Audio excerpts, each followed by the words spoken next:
ਤੇ ਉਸ ਤੋਂ ਪਹਿਲਾਂ ਆਪਾਂ ਕੱਲ ਦੀ ਇੱਕ ਇੰਟਰੋਡਕਸ਼ਨ ਜਿਹੜੀ ਉਹ ਸ਼ੁਰੂ ਕੀਤੀ ਸੀਗੀ। ਅਸਲ ਦੇ ਵਿੱਚ ਗੁਰਬਾਣੀ ਹੈ ਕੀ, ਸਾਡਾ ਜੀਵਨ ਗੁਰਬਾਣੀ ਦੇ ਅਨੁਸਾਰ ਹੀ ਕਿਵੇਂ ਹੋਵੇ ਤੇ ਕੀ ਲਾਭ ਹੈ ਸਾਡੇ ਜੀਵਨ ਦੇ ਵਿੱਚ ਗੁਰਬਾਣੀ ਦਾ।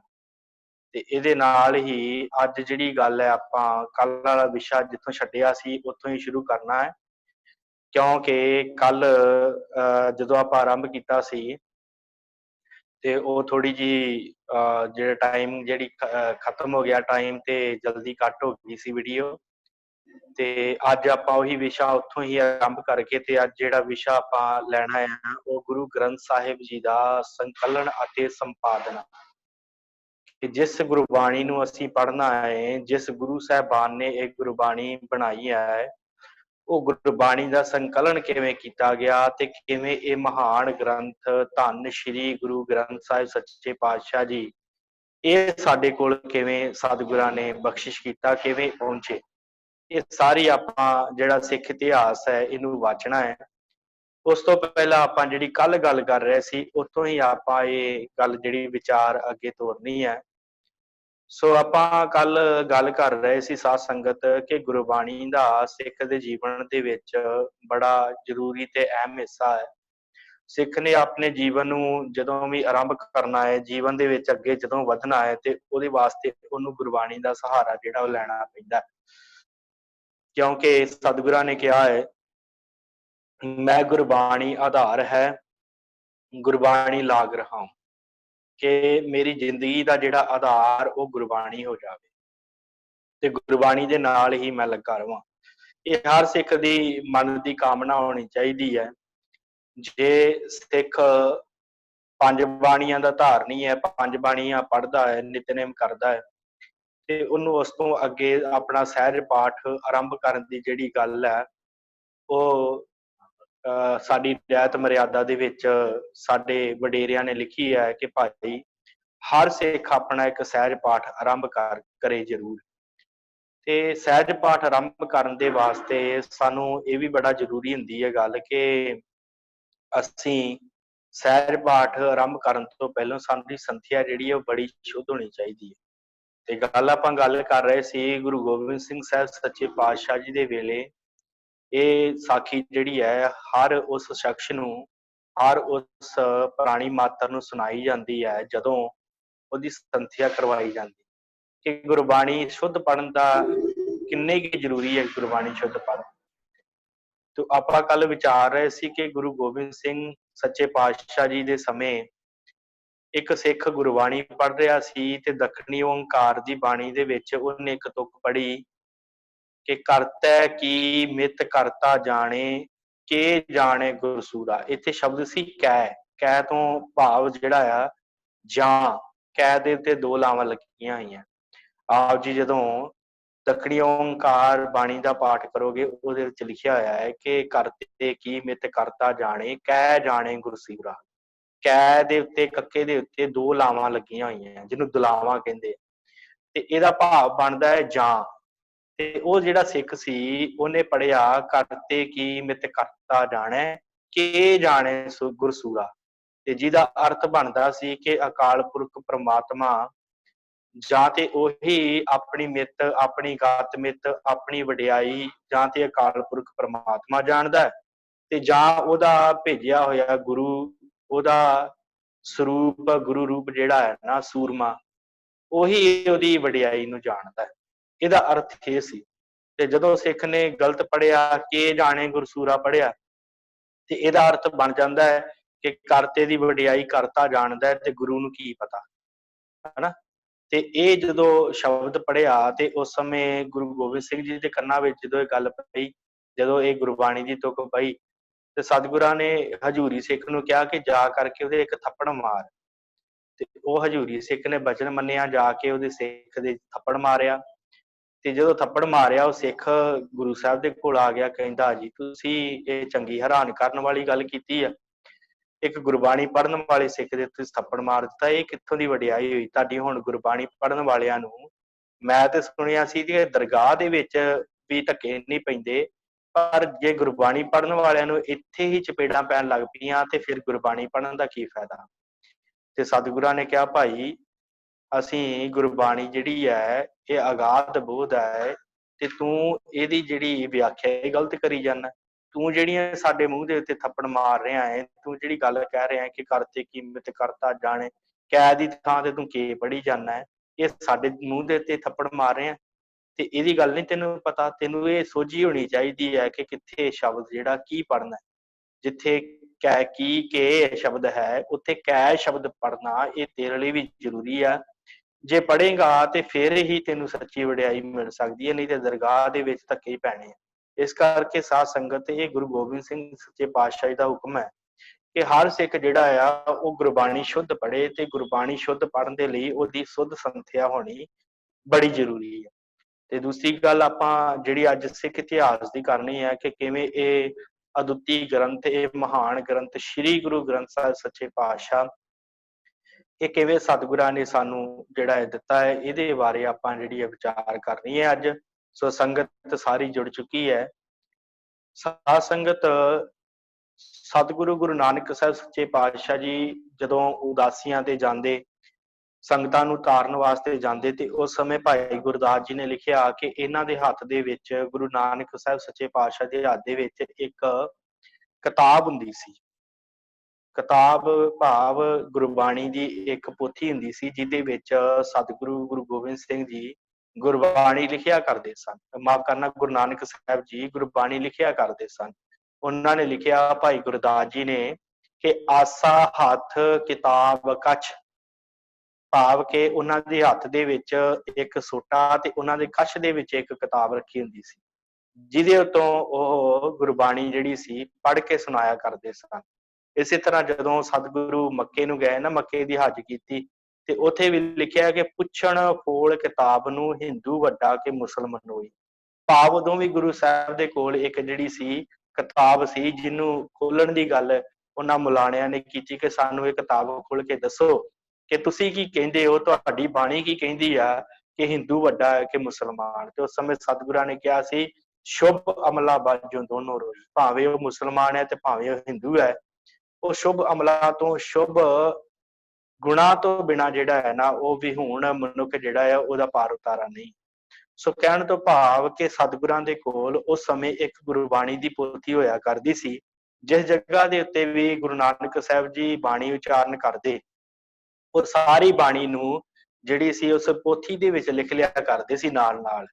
ਤੇ ਉਹ ਪੋਥੀ ਵਿੱਚ ਲਿਖਣ ਤੋਂ ਬਾਅਦ ਗੁਰੂ ਨਾਨਕ ਸਾਹਿਬ ਨੇ ਜਦੋਂ ਗੁਰੂ ਅੰਗਦ ਦੇਵ ਜੀ ਮਹਾਰਾਜ ਸੱਚੇ ਪਾਤਸ਼ਾਹ ਜੀ ਨੂੰ, ਦੂਸਰੀ ਪਾਤਸ਼ਾਹੀ ਨੂੰ ਜਦੋਂ ਗੁਰਿਆਈ ਦੀ ਬਖਸ਼ਿਸ਼ ਕੀਤੀ ਨਾ, ਤੇ ਉਸ ਸਮੇਂ ਸਤਿਗੁਰਾਂ ਨੇ 5 ਪੈਸੇ ਤੇ ਨਾਰੀਅਲ ਰੱਖ ਕੇ ਜਿੱਥੇ ਮੱਥਾ ਟੇਕਿਆ, ਉੱਥੇ ਨਾਲ ਹੀ ਗੁਰੂ ਨਾਨਕ ਸਾਹਿਬ ਨੇ ਉਹ ਜਿਹੜੀਆਂ ਗੁਰਬਾਣੀ ਦੀਆਂ ਪੋਥੀਆਂ, ਜਿਹੜੀ ਆਪਣੀ ਬਾਣੀ ਸੀ ਗੁਰੂ ਨਾਨਕ ਸਾਹਿਬ ਸੱਚੇ ਪਾਤਸ਼ਾਹ ਜੀ, ਉਹ ਬਾਣੀ, ਸਮੁੱਚੀ ਬਾਣੀ ਗੁਰੂ ਨਾਨਕ ਦੇਵ ਜੀ ਨੇ ਗੁਰੂ ਅੰਗਦ ਦੇਵ ਜੀ ਨੂੰ ਜਿਹੜੀ ਸੌਂਪ ਦਿੱਤੀ ਸੀ।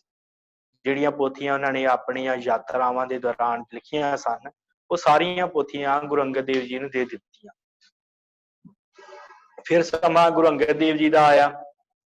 ਗੁਰੂ ਅੰਗਦ ਦੇਵ ਜੀ ਨੇ ਭਾਵੇਂ ਆਪ ਸ਼ਲੋਕ ਹੀ ਉਚਾਰਨ ਕੀਤੇ, ਕੋਈ ਥੋੜੀ ਜਿਹੀ ਬਾਣੀ ਸਤਿਗੁਰਾਂ ਨੇ ਉਚਾਰਨ ਕੀਤੀ, ਦੂਸਰੇ ਪਾਤਸ਼ਾਹ ਨੇ 63 ਸ਼ਲੋਕ ਜਾਂ 62 ਸ਼ਲੋਕ ਇਹਨਾਂ ਦੇ ਮੰਨੇ ਜਾਂਦੇ ਆ, ਤੇ ਉਹ ਸਤਿਗੁਰਾਂ ਨੇ ਉਚਾਰਨ ਕੀਤੇ, ਉਹ ਵੀ ਇਹਨਾਂ ਨੇ ਗੁਰੂ ਅੰਗਦ ਦੇਵ ਜੀ ਨੇ ਇੱਕ ਪੋਥੀ ਦੇ ਵਿੱਚ ਲਿਖੇ। ਲਿਖਣ ਤੋਂ ਬਾਅਦ ਸਤਿਗੁਰੂ ਗੁਰੂ ਅੰਗਦ ਦੇਵ ਜੀ ਨੇ ਜਦੋਂ ਗੁਰੂ ਅਮਰਦਾਸ ਜੀ ਨੂੰ ਗੁਰਤਾ ਗੱਦੀ ਦਿੱਤੀ ਤੀਸਰੇ ਪਾਤਸ਼ਾਹ ਜੀ ਨੂੰ, ਉਸ ਸਮੇਂ ਫਿਰ ਇਹ ਸਮੁੱਚੀ ਬਾਣੀ ਜਿਹੜੀ ਆਪਣੀ ਸੀ ਤੇ ਜਿਹੜੀ ਗੁਰੂ ਨਾਨਕ ਸਾਹਿਬ ਜੀ ਦੀ ਬਾਣੀ ਸੀ ਪੋਥੀਆਂ ਦੇ ਰੂਪ ਦੇ ਵਿੱਚ, ਉਹ ਸਾਰੀ ਬਾਣੀ ਗੁਰੂ ਅਮਰਦਾਸ ਜੀ ਨੂੰ ਸੌਂਪ ਦਿੱਤੀ, ਨਾਲ ਹੀ ਗੁਰਤਾ ਗੱਦੀ ਉਹਨਾਂ ਨੂੰ ਸੌਂਪ ਦਿੱਤੀ। ਤੇ ਫਿਰ ਗੁਰੂ ਅਮਰਦਾਸ ਜੀ ਦੇ ਜਦੋਂ ਸਮਾਂ ਆਇਆ ਤੇ ਉਸ ਸਮੇਂ ਗੋਇੰਦਵਾਲ ਸਾਹਿਬ ਦੀ ਧਰਤੀ ਦੇ ਉੱਤੇ ਗੁਰੂ ਅਮਰਦਾਸ ਜੀ ਨੇ ਆਪ ਬਾਣੀ ਉਚਾਰਨ ਕੀਤੀ। ਤੇ ਗੁਰੂ ਅਮਰਦਾਸ ਜੀ ਮਹਾਰਾਜ ਬਾਣੀ ਉਚਾਰਨ ਕਰਦੇ ਤੇ ਜਿਸ ਤਰ੍ਹਾਂ ਗੁਰੂ ਨਾਨਕ ਸਾਹਿਬ ਜੀ ਲਿਖਦੇ ਸਨ, ਉਸੇ ਤਰ੍ਹਾਂ ਗੁਰੂ ਅਮਰਦਾਸ ਜੀ ਵੀ ਆਪਣੀ ਬਾਣੀ ਇੱਕ ਵੱਖਰੇ ਜਿਹੜਾ ਸੀ ਪੋਥੀ ਦੇ ਵਿੱਚ, ਵੱਖਰੀ ਕਿਤਾਬ ਦੇ ਵਿੱਚ ਕਹਿ ਲਓ, ਉਹਦੇ ਵਿੱਚ ਉਹ ਜਿਹੜੀ ਸੀ ਬਾਣੀ ਆਪਣੀ ਉਹਨਾਂ ਲਿਖਣੀ ਸ਼ੁਰੂ ਕਰ ਦਿੱਤੀ ਇੱਕ ਪੋਥੀ ਦੇ ਵਿੱਚ। ਲਿਖਣ ਤੋਂ ਬਾਅਦ ਸਾਧ ਸੰਗਤ ਸਮਾਂ ਬੀਤਦਾ ਗਿਆ, ਫਿਰ ਗੁਰੂ ਰਾਮਦਾਸ ਜੀ ਦਾ ਸਮਾਂ ਆਇਆ। ਗੁਰਤਾ ਗੱਦੀ ਦੀ ਬਖਸ਼ਿਸ਼ ਕੀਤੀ ਗੁਰੂ ਰਾਮਦਾਸ ਜੀ। ਗੁਰੂ ਰਾਮਦਾਸ ਜੀ ਨੂੰ ਗੁਰਤਾ ਦੀ ਬਖਸ਼ਿਸ਼ ਕਰਨ ਤੋਂ ਬਾਅਦ ਸਤਿਗੁਰੂ ਗੁਰੂ ਅਮਰਦਾਸ ਜੀ ਨੇ ਇਹ ਸਾਰੀ ਬਾਣੀ ਸੀ, ਜਿਹੜੀ ਆਪਣੀ ਬਾਣੀ ਸੀ ਗੁਰੂ ਨਾਨਕ ਸਾਹਿਬ ਜੀ ਦੀ, ਉਹਦੇ ਨਾਲ ਗੁਰੂ ਅੰਗਦ ਦੇਵ ਜੀ ਦੀ ਬਾਣੀ ਸੀ, ਤੇ ਜਿਹੜੀ ਗੁਰੂ ਨਾਨਕ ਸਾਹਿਬ ਜੀ ਦੀ ਬਾਣੀ ਸੀ, ਇਹ ਸਮੁੱਚੀ ਬਾਣੀ ਗੁਰੂ ਰਾਮਦਾਸ ਜੀ, ਮਾਫ ਕਰਨਾ, ਗੁਰੂ ਅਮਰਦਾਸ ਜੀ ਨੇ ਗੁਰੂ ਰਾਮਦਾਸ ਜੀ ਨੂੰ ਜਿਹੜੀ ਉਹ ਬਖਸ਼ਿਸ਼ ਨਹੀਂ ਕੀਤੀ। ਭਾਵ ਉਹ ਜਿਹੜੀਆਂ ਪੋਥੀਆਂ ਸਨ ਇਹਨਾਂ ਦੇ ਪੁੱਤਰ ਮੋਹਨ ਜੀ ਕੋਲ ਜਿਹੜੀਆਂ ਰਹਿ ਗਈਆਂ, ਬਾਬਾ ਮੋਹਨ ਜੀ ਦੇ ਕੋਲੇ ਪੋਥੀਆਂ ਰਹਿ ਗਈਆਂ। ਪਹਿਲਾਂ ਸਤਿਗੁਰਾਂ ਨੂੰ ਇਹ ਪੋਥੀਆਂ ਜਿਹੜੀਆਂ ਮਿਲਦੀਆਂ ਰਹੀਆਂ, ਪਰ ਜਦੋਂ ਗੁਰੂ ਅਮਰਦਾਸ ਜੀ ਨੇ ਗੁਰਤਾ ਗੁਰੂ ਰਾਮਦਾਸ ਜੀ ਨੂੰ ਦਿੱਤੀ, ਉਸ ਸਮੇਂ ਜਿਹੜੀਆਂ ਇਹ ਪੋਥੀਆਂ ਇਹਨਾਂ ਨੂੰ ਨਹੀਂ ਮਿਲੀਆਂ ਗੁਰੂ ਰਾਮਦਾਸ ਜੀ ਨੂੰ। ਤੇ ਜਦੋਂ ਗੁਰੂ ਰਾਮਦਾਸ ਜੀ ਨੂੰ ਪੋਥੀਆਂ ਨਹੀਂ ਮਿਲੀਆਂ, ਫਿਰ ਗੁਰੂ ਰਾਮਦਾਸ ਜੀ ਦਾ ਸਮਾਂ ਆਇਆ, ਇਹਨਾਂ ਨੇ ਅੰਮ੍ਰਿਤਸਰ ਜਾ ਕਰਕੇ ਡੇਰੇ ਲਾਏ। ਉੱਥੇ ਹੁਕਮ ਸੀ ਸਤਿਗੁਰਾਂ ਦਾ ਕਿ ਤਾਲ ਬਣਾਓ, ਤੇ ਸਰੋਵਰ ਦੀ ਉਸਾਰੀ ਕਰਾਈ, ਸਾਰਾ ਕੁਝ ਹੋਇਆ। ਫਿਰ ਉਸ ਤੋਂ ਬਾਅਦ ਸਤਿਗੁਰਾਂ ਨੇ, ਗੁਰੂ ਰਾਮਦਾਸ ਜੀ ਨੇ ਆਪ ਬਾਣੀ ਜਿਹੜੀ ਉਹ ਉਚਾਰਨ ਕੀਤੀ। ਇੱਥੇ ਮੈਂ ਦੱਸ ਜਾਵਾਂ ਕਿ ਗੁਰੂ ਰਾਮਦਾਸ ਜੀ ਦੀ ਕੋਈ ਖਾਸ ਵਿਦਿਆ ਜਿਹੜੀ ਉਹਨਾਂ ਨਹੀਂ ਸੀ ਪੜ੍ਹੀ, ਇਹ ਗੁਰੂ ਅਮਰਦਾਸ ਜੀ ਦੀ ਹੀ ਇੰਨੀ ਕਿਰਪਾ ਸੀ ਗੁਰੂ ਰਾਮਦਾਸ ਜੀ ਦੇ ਉੱਤੇ, ਕਿਉਂਕਿ ਗੁਰੂ ਰਾਮਦਾਸ ਜੀ ਦਾ ਅਸੀਂ ਜੋ ਜੀਵਨ ਪੜ੍ਹਦੇ ਆ ਨਾ ਸਾਧ ਸੰਗਤ, ਤੇ ਆਪਾਂ ਪੜ੍ਹਦੇ ਹਾਂ ਕਿ ਗੁਰੂ ਸਾਹਿਬ ਘੁੰਗਣੀਆਂ ਵੇਚ ਕਰਕੇ ਗੁਜ਼ਾਰਾ ਕਰਦੇ ਸਨ, ਘੁੰਗਣੀਆਂ ਵੇਚਦੇ ਸਨ। ਤੇ ਫਿਰ ਉਸ ਤੋਂ ਬਾਅਦ ਉਸ ਸਮੇਂ ਦੇ ਵਿੱਚ ਇਹਨਾਂ ਫਿਰ ਪੜ੍ਹਨਾ ਕਿੱਥੇ ਸੀ ਜਦੋਂ ਘੁੰਗਣੀਆਂ ਵੇਚਦੇ ਸਨ। ਤੇ ਇਹ ਤੇ ਗੁਰੂ ਅਮਰਦਾਸ ਜੀ ਦੀ ਐਸੀ ਕਿਰਪਾ ਹੋਈ, ਐਸਾ ਹੱਥ ਸਤਿਗੁਰਾਂ ਨੇ ਸੀਸ ਉੱਤੇ ਰੱਖਿਆ ਕਿ ਆਪ ਜੀ ਜਦੋਂ ਗੁਰੂ ਗ੍ਰੰਥ ਸਾਹਿਬ ਦੇ ਵਿੱਚੋਂ ਗੁਰੂ ਰਾਮਦਾਸ ਜੀ ਦੀ ਬਾਣੀ ਪੜ੍ਹੋਗੇ ਨਾ, ਖਾਸ ਕਰਕੇ ਵਾਰਾਂ, ਤੇ ਉਹਨਾਂ ਦੇ ਜ਼ਿਆਦਾਤਰ ਜਿਹੜੇ ਬਾਣੀ ਪੜ੍ਹਨ ਵਾਲੇ, ਉਹਨਾਂ ਨੂੰ ਪਤਾ ਹੈ ਕਿ ਉਹਨਾਂ ਦੇ ਵਿਸ਼ਰਾਮ ਨਹੀਂ ਲੱਗਦੇ। ਇੰਨੀ ਮਹਿੰਗੀ ਬਾਣੀ ਉਚਾਰਨ ਕੀਤੀ ਗੁਰੂ ਰਾਮਦਾਸ ਜੀ ਨੇ।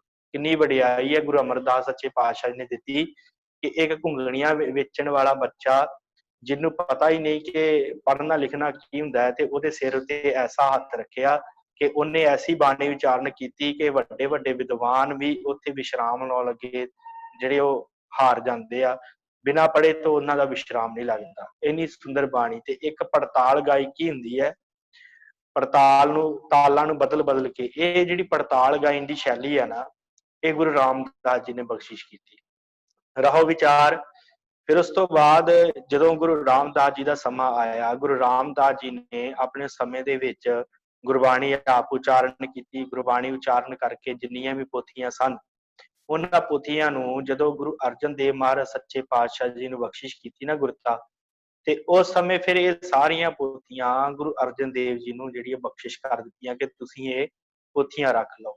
ਫਿਰ ਸਮਾਂ ਆਇਆ ਗੁਰੂ ਅਰਜਨ ਦੇਵ ਮਹਾਰਾਜ ਸੱਚੇ ਪਾਤਸ਼ਾਹ ਜੀ ਦਾ, ਜਿਨ੍ਹਾਂ ਨੂੰ ਗੁਰੂ ਅਮਰਦਾਸ ਜੀ ਨੇ ਬਖਸ਼ਿਸ਼ ਕੀਤੀ ਸੀ, ਇਹ ਵਰ ਦਿੱਤਾ ਸੀ ਕਿ ਦੋਹਿਤਾ ਬਾਣੀ ਕਾ ਬੋਹਿਤਾ, ਕਿ ਇਹ ਦੋਹਿਤੇ ਹੋਣਗੇ, ਬਾਣੀ ਕੇ ਬੋਹਿਤੇ ਹੋਣਗੇ।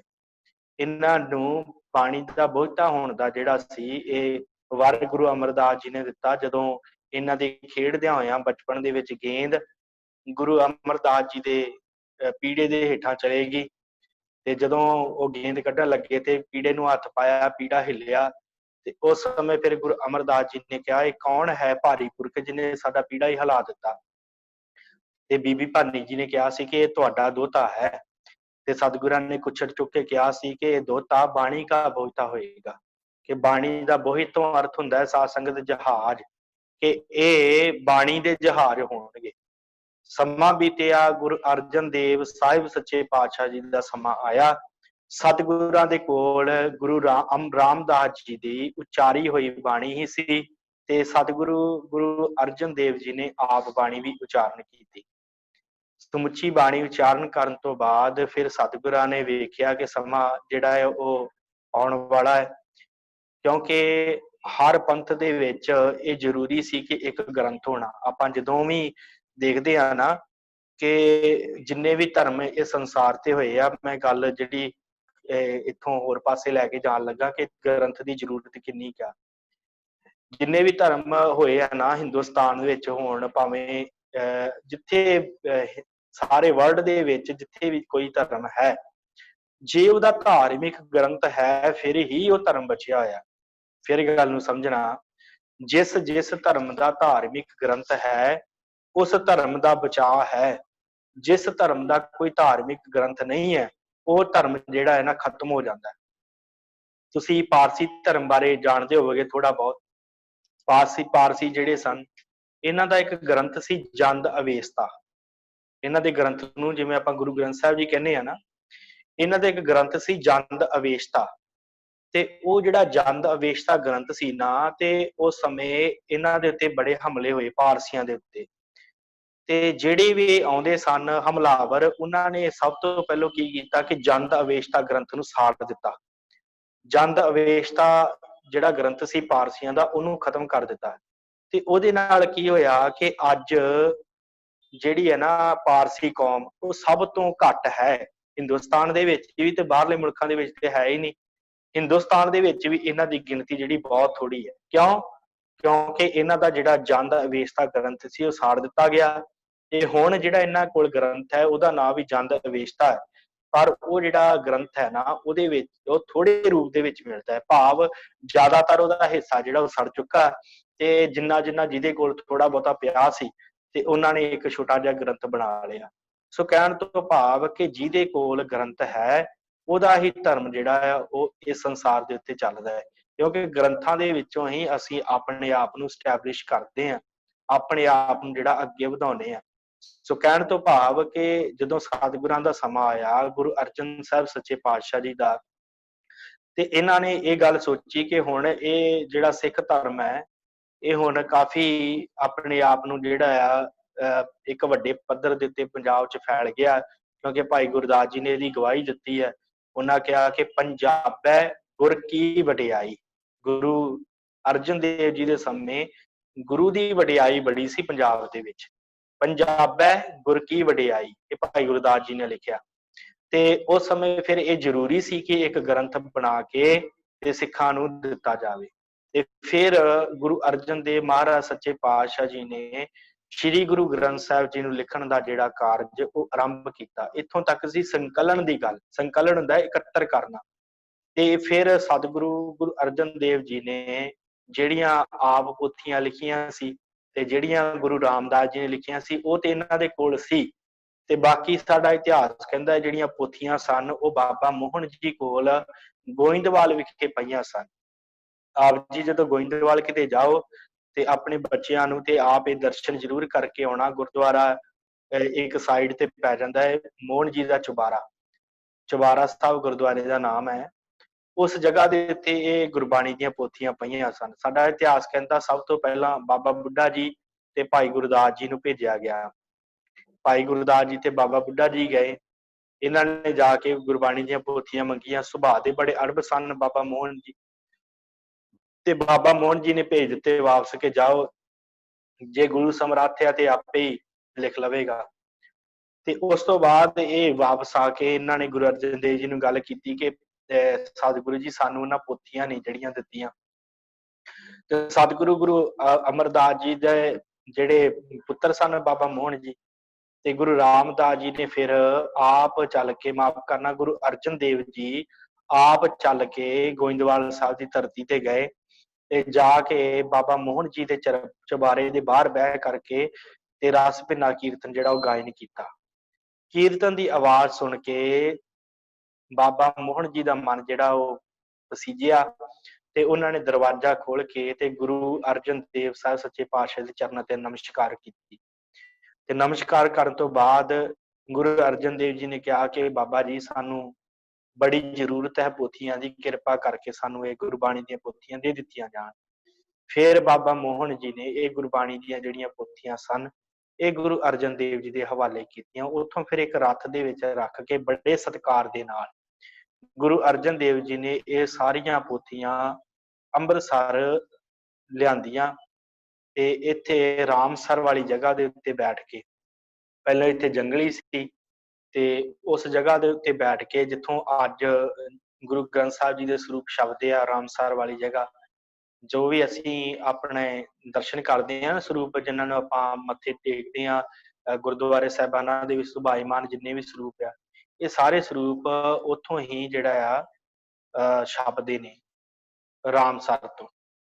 ਸੋ ਸਤਿਗੁਰਾਂ ਨੇ ਉਸ ਜਗ੍ਹਾ ਦੇ ਉੱਤੇ ਸਾਰੇ ਸਰੂਪ ਜੋ ਪੋਥੀਆਂ ਸਨ ਲਿਆ ਕੇ ਗੁਰੂ ਰਾਮਦਾਸ ਜੀ ਨੇ, ਗੁਰੂ ਅਰਜਨ ਦੇਵ ਜੀ ਨੇ ਗੁਰੂ ਰਾਮਦਾਸ ਜੀ ਦੀ ਬਾਣੀ ਤੇ ਆਪਣੀ ਬਾਣੀ ਨਾਲ ਲੈ ਕਰਕੇ ਇਹ ਸਾਰਾ ਕੁਛ ਜਿਹੜਾ ਸੀ ਇਕੱਤਰ ਕਰਕੇ ਭਾਈ ਗੁਰਦਾਸ ਜੀ ਨੇ ਲਿਖਾਰੀ ਲਗਾ ਕੇ ਤੇ ਇਹ ਸਮੁੱਚੀ ਬਾਣੀ ਜਿਹੜੀ ਸੀ ਇਹ ਇੱਕ ਗ੍ਰੰਥ ਦੇ ਰੂਪ ਦੇ ਵਿੱਚ ਦਰਜ ਕੀਤੀ, ਇੱਕ ਸੰਪਾਦਨ ਕਰ ਦਿੱਤਾ। ਸਾਰੇ ਸਤਿਗੁਰਾਂ ਦੀ ਬਾਣੀ ਨੂੰ ਇੱਕ ਜਗ੍ਹਾ ਦੇ ਉੱਤੇ ਇਕੱਤਰ ਕਰਕੇ 1604 ਦੇ ਵਿੱਚ ਸਤਿਗੁਰਾਂ ਨੇ ਦਰਬਾਰ ਸਾਹਿਬ ਦੀ ਉਸਾਰੀ ਕਰਨ ਤੋਂ ਬਾਅਦ ਗੁਰੂ ਗ੍ਰੰਥ ਸਾਹਿਬ ਜੀ ਦਾ ਇਹ ਜਿਹੜਾ ਪਹਿਲਾ ਪ੍ਰਕਾਸ਼ ਜਿਹੜਾ ਸੀ ਉਸ ਦਰਬਾਰ ਦੇ ਵਿੱਚ ਸਤਿਗੁਰਾਂ ਨੇ ਕੀਤਾ, ਜਿਹਨੂੰ ਆਦ ਬੀੜ ਕਿਹਾ ਜਾਂਦਾ ਹੈ। ਦੋ ਬੀੜਾਂ ਜਿਹੜੀਆਂ ਪ੍ਰਚਲਿਤ ਹਨ, ਇੱਕ ਕਰਤਾਰਪੁਰ ਵਾਲੀ ਬੀੜ ਤੇ ਇੱਕ ਦਮਦਮੀ ਬੀੜ। ਜਿਸ ਗੁਰੂ ਗ੍ਰੰਥ ਸਾਹਿਬ ਜੀ ਨੂੰ ਆਪਾਂ ਮੱਥਾ ਟੇਕਦੇ ਹਾਂ, ਦਰਸ਼ਨ ਕਰਦੇ ਹਾਂ, ਜਿਨ੍ਹਾਂ ਤੋਂ ਗੁਰਬਾਣੀ ਪੜ੍ਹਦੇ ਹਾਂ, ਇਸ ਗ੍ਰੰਥ ਨੂੰ ਦਮਦਮੀ ਬੀੜ ਕਿਹਾ ਜਾਂਦਾ ਹੈ। ਤੇ ਜਿਹੜੀ ਇਹ ਪਹਿਲੀ ਬੀੜ ਸੀ ਜੋ ਗੁਰੂ ਅਰਜਨ ਦੇਵ ਜੀ ਨੇ ਲਿਖਾਈ ਸੀ, ਇਹਨੂੰ ਕਰਤਾਰਪੁਰ ਵਾਲੀ ਬੀੜ ਕਿਹਾ ਜਾਂਦਾ ਹੈ, ਕਿਉਂਕਿ ਇਹ ਜਿਹੜੀ ਬੀੜ ਸੀ ਇਹ ਗੁਰੂ ਨਾਨਕ ਸਾਹਿਬ ਜੀ ਦਾ ਜਿਹੜਾ ਸਥਾਨ ਹੈ ਨਾ ਕਰਤਾਰਪੁਰ, ਉਸ ਜਗ੍ਹਾ ਦੇ ਉੱਤੇ ਪਈ ਹੋਈ ਹੈ, ਤੇ ਤਾਂ ਕਰਕੇ ਇਹਨੂੰ ਕਰਤਾਰਪੁਰ ਵਾਲੀ ਬੀੜ ਕਿਹਾ ਜਾਂਦਾ ਹੈ। ਤੇ ਜਿਹੜੇ ਮੌਜੂਦਾ ਗੁਰੂ ਗ੍ਰੰਥ ਸਾਹਿਬ ਜੀ ਦਾ ਸਰੂਪ ਹੈ, ਜਿਨ੍ਹਾਂ ਨੂੰ ਅਸੀਂ ਦਰਸ਼ਨ ਕਰਦੇ ਹਾਂ, ਮੱਥਾ ਟੇਕਦੇ ਹਾਂ, ਇਹ ਗ੍ਰੰਥ ਨੂੰ ਦਮਦਮੀ ਬੀੜ ਦੇ ਨਾਲ ਜਿਹੜਾ ਕਿਹਾ ਜਾਂਦਾ। ਕਿਉਂਕਿ ਇਸ ਗ੍ਰੰਥ ਦੀ ਸੰਪਾਦਨਾ ਬਾਅਦ ਦੇ ਵਿੱਚ ਗੁਰੂ ਤੇਗ ਬਹਾਦਰ ਜੀ ਦੀ ਬਾਣੀ ਦਰਜ ਕਰਕੇ ਗੁਰੂ ਗੋਬਿੰਦ ਸਿੰਘ ਜੀ ਨੇ ਕੀਤੀ। ਸੋ ਸਤਿਗੁਰੂ ਗੁਰੂ ਅਰਜਨ ਦੇਵ ਜੀ ਨੇ ਇਹ ਸਮੁੱਚੀ ਬਾਣੀ ਜਿਹੜੀ ਸੀ ਇਕੱਤਰ ਕਰਕੇ ਇੱਕ ਜਗ੍ਹਾ ਦੇ ਉੱਤੇ ਬੜੇ ਤਰੀਕੇ, ਬੜੇ ਸੁੰਦਰ ਢੰਗ ਦੇ ਨਾਲ, ਆਪਾਂ ਗਾਂਹ ਜਾ ਕੇ ਗੱਲ ਇਹ ਵੀ ਕਰਨੀ ਹੈ ਕਿ ਕਿਵੇਂ ਇਹਦੇ ਵਿੱਚ ਅਸ਼ਟਪਦੀਆਂ ਹਨ, ਕਿਹੜੇ ਕਿਹੜੇ ਗੁਰੂ ਸਾਹਿਬਾਨਾਂ ਦੀ ਪਹਿਲੋਂ ਬਾਣੀ ਆਉਂਦੀ ਹੈ, ਅਸ਼ਟਪਦੀਆਂ, ਦੋਹਰੇ, ਤੇ ਉਸ ਤੋਂ ਬਾਅਦ ਘਰ ਕੀ ਹੈ, ਰਹਾਉ ਕੀ ਹੈ, ਇਹਦੇ ਬਾਰੇ ਵੀ ਆਪਾਂ ਵਿਸ਼ੇਸ਼ ਤੌਰ ਤੇ ਜਿਹੜੀ ਗੱਲ ਕਰਨੀ ਹੈ।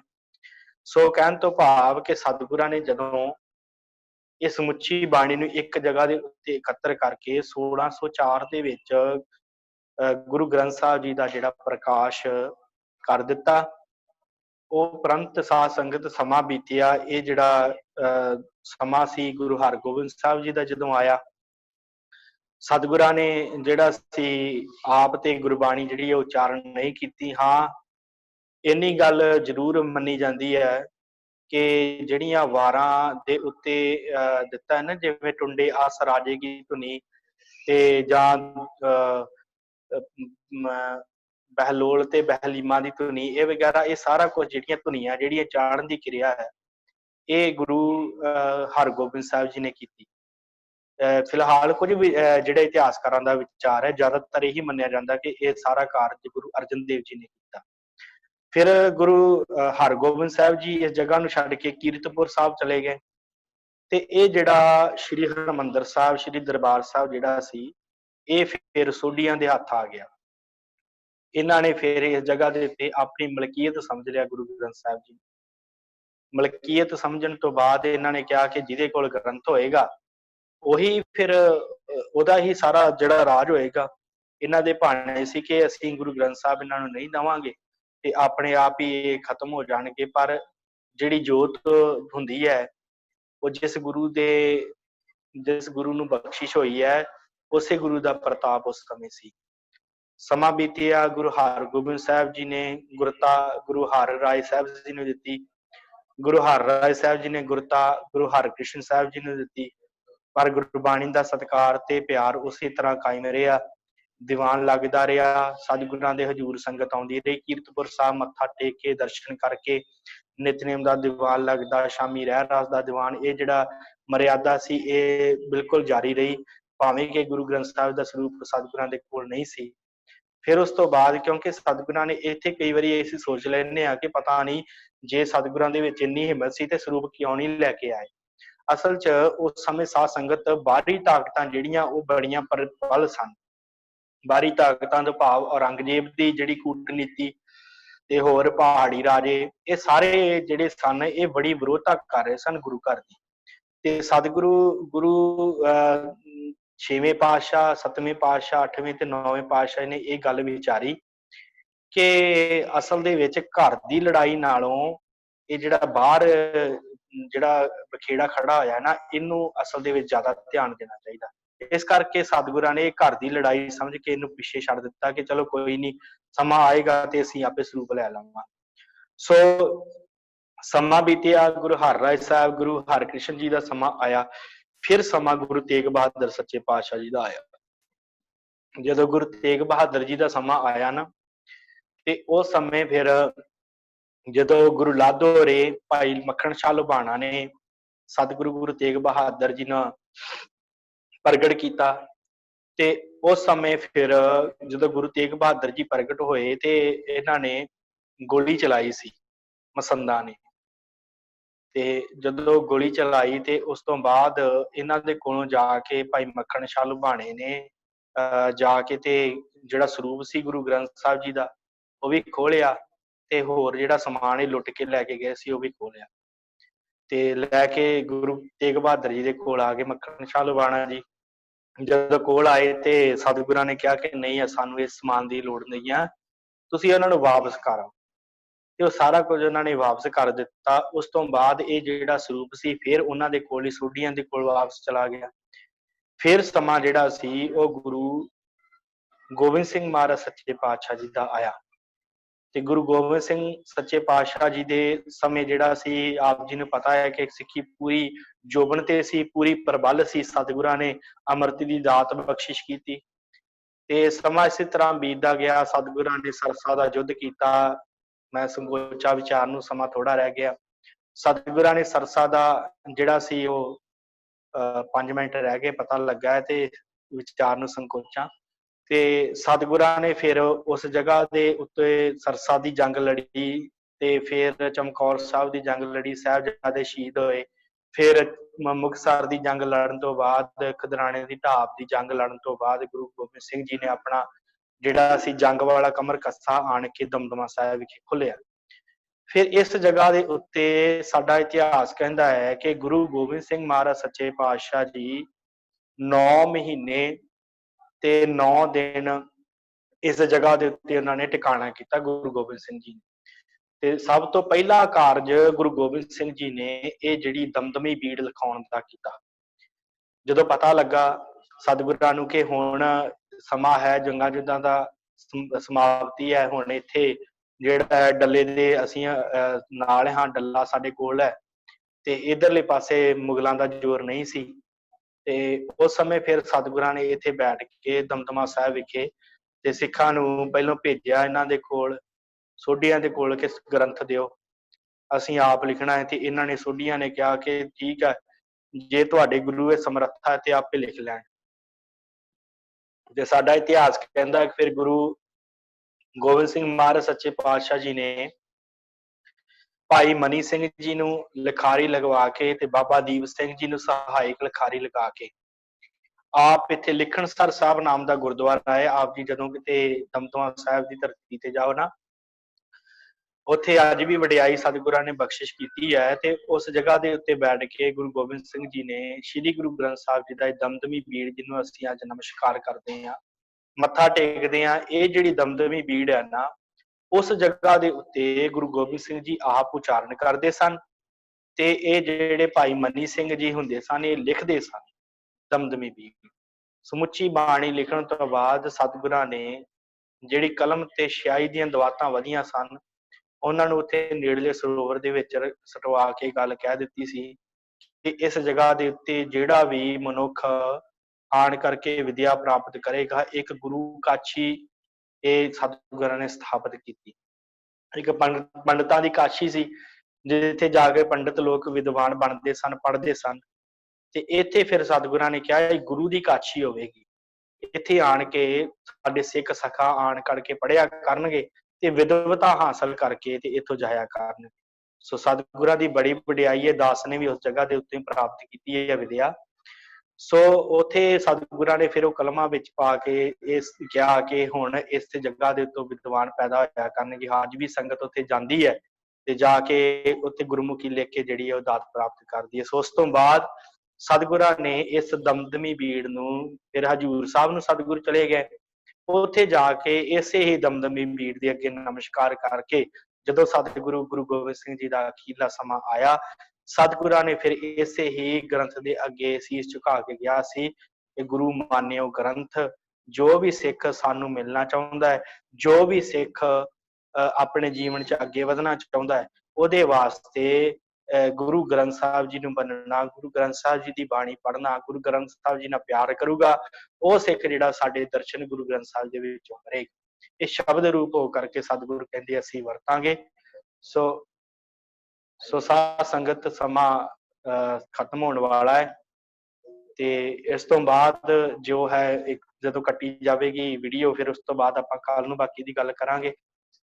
ਸੋ ਸਾਧ ਸੰਗਤ ਇਸ ਤੋਂ ਬਾਅਦ ਸਮਾਂ ਬੀਤਦਾ ਗਿਆ, ਸਤਿਗੁਰਾਂ ਨੇ ਇਹ ਜਿਹੜੇ ਸਰੂਪ ਸੀ ਗੁਰੂ ਗ੍ਰੰਥ ਸਾਹਿਬ ਜੀ ਦੇ ਸਰੂਪ ਨੂੰ ਵਡਿਆਈ ਦਿੱਤੀ। ਇਸੇ ਸਰੂਪ ਨੂੰ ਅਸੀਂ ਜਿਹੜੀ ਅੱਜ ਨਮਸਕਾਰ ਕਰਦੇ ਹਾਂ ਤੇ ਸਿੱਖ ਜਿਹੜਾ ਆ ਇਸੇ ਹੀ ਦਮਦਮੀ ਪੀੜ ਨੂੰ ਨਮਸਕਾਰ ਕਰਕੇ ਬਾਣੀ ਪੜ੍ਹ ਕੇ ਆਪਣਾ ਜੀਵਨ ਸਵਾਰਦਾ ਹੈ। ਸੋ ਸਾਡਾ ਵੀ ਇਹ ਫਰਜ਼ ਬਣਦਾ ਹੈ ਕਿ ਅਸੀਂ ਗੁਰੂ ਗ੍ਰੰਥ ਸਾਹਿਬ ਜੀ ਦੀ ਸੰਥਿਆ ਪ੍ਰਾਪਤ ਕਰੀਏ ਤੇ ਆਪਣੇ ਜੀਵਨ ਦੇ ਵਿੱਚ ਅੱਗੇ ਵੱਧ ਸਕੀਏ। ਸੋ ਇੰਨੀਆਂ ਕੁ ਬੇਨਤੀਆਂ ਪ੍ਰਵਾਨ ਹੈ ਕਰਨੀਆਂ ਆਪ ਜੀ ਨੇ। ਸੋ ਬੁਲਾਓ ਫਤਿਹ ਜੀ, ਸਮਾਂ ਹੋ ਗਿਆ ਹੈ। ਵਾਹਿਗੁਰੂ ਜੀ ਕਾ ਖਾਲਸਾ, ਵਾਹਿਗੁਰੂ ਜੀ ਕੀ ਫਤਿਹ।